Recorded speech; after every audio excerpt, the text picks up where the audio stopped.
सबसे पहले काबर लखे ये भोरे भोर, सबसे पहले काबर लखे ये भोरे भोर कि ये हो बाबा जान से पढ़ाई दसाती जलवा हर बजोर जोर कि भोले डाली लबर से पढ़ाई दसाती जलवा हर बजोर जोर।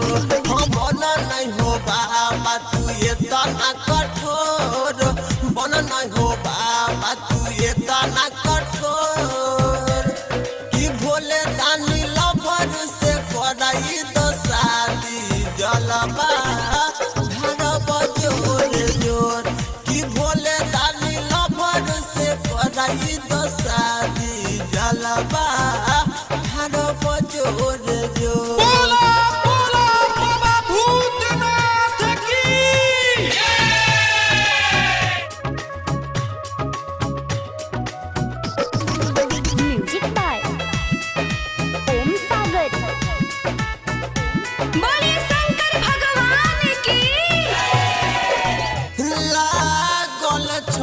के गो श्रद्धा पूरा कर दे बाबा, नहीं तो हम मर जइब खा के कोनो दावा। बोला बोला देव घर वाले बाबा लागल छये के गो श्रद्धा पूरा दबा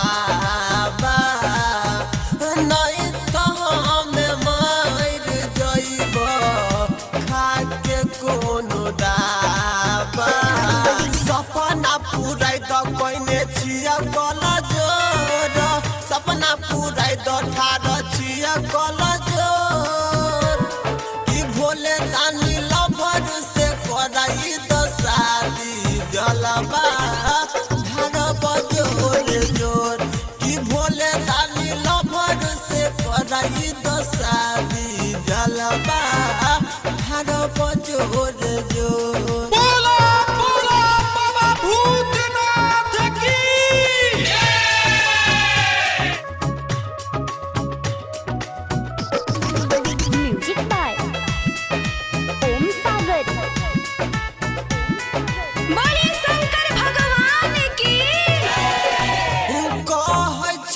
कृष्णा बाबा तोरा काइन काइन हो राइटर सरगम के बात लेन माइन हो।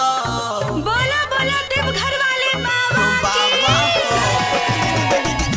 कह कृष्णा बाबा तोरा काइन काइन हो सरगम के बात लेन माइन हो।